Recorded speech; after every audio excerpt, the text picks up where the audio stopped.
Welcome to day 4 in Copenhagen at the Bella Center. Today in the local government lounge, we've had representatives in, delegations in, from India, from Sri Lanka, from Nepal, from Bhutan, and from Bangladesh. We've had a whole series of local government representatives here who've been presenting the work that they're doing on the ground on mitigation and adaptation. But more importantly, we had meetings with their national delegations to talk about their aspirations and what they want to see coming out of these negotiations. And I think what is a remarkable harmony here is that everyone understands now that you need to have a working relationship between national governments and local and regional governments. This is what is going to make the implementation of both the mitigation and the adaptation messages work. The national governments, I think, recognize, and they are pushing for the inclusion of local governments and sub-regional governments into the final text that's emerging here. The other thing I would say is there's an emerging frustration here about the secrecy of the negotiations. Up until now, the process in Bonn, in Bangkok, and in Barcelona has been fairly open. And what we had here was at the beginning of these negotiations a document that was a secret document that somehow became released in the Guardian newspaper, where it seemed like the United States, in working with the Danish Prime Minister, was trying to change the game plan and put a different perspective in. And I think that really is frustrating, and particularly for the developing countries that really feel that America has to take its responsibility for being one of the largest, if not the largest, emitter of CO2. And we have the two largest emitters, China and the United States, that now are putting in proposals that really are at odds with where the majority of the world's population wants to go.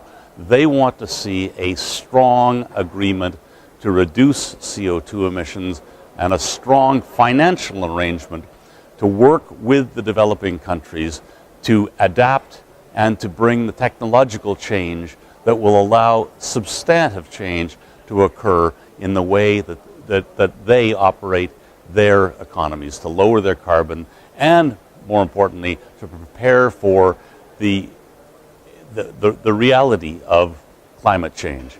So there is that frustration here. One can feel it when one talks to delegations. There's that sense of somehow the one country, the United States, that has refused to sign the Kyoto Protocol still wants to have the rest of the world come to it to have an agreement because it is the largest emitter. And that sense of frustration is palpable now here. People are sensing that it's time that the United States joined the world community and became a signatory of the Kyoto Protocol and began to try and substantially reduce its emissions, rather than to try and change the nature of the construct so that something new is there and that they don't have to actually comply with the conditions of Kyoto. The other thing that's occurring is there's a frustration on the way in which the financial processes are being put together, in the sense that people really want to see a situation where monies are made available to the developing world to begin to really work substantially at a local level on both mitigation and adaptation, and more importantly, to upgrade the technical and the skill set of people. And what they see is the World Bank coming in, and they know the history of the World Bank, which is that it's governed by the dollars that are put in, and that many of their mega projects end up being very expensive projects. So that frustration is beginning to come into these.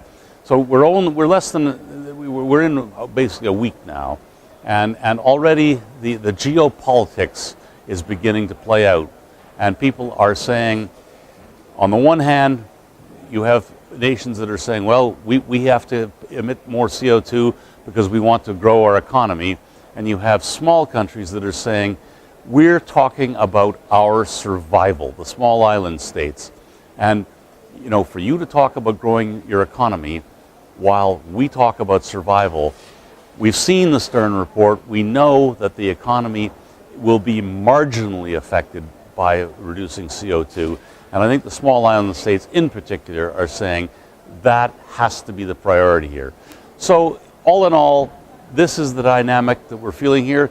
The local government lounge here has been packed with people coming in and talking about the issues. But I think there's a frustration about the secrecy of the negotiations, and a frustration that what people thought was going to be a legal text is now being transformed into some sort of small statement, and 2 years of work has produced really something that is far less than most people expected.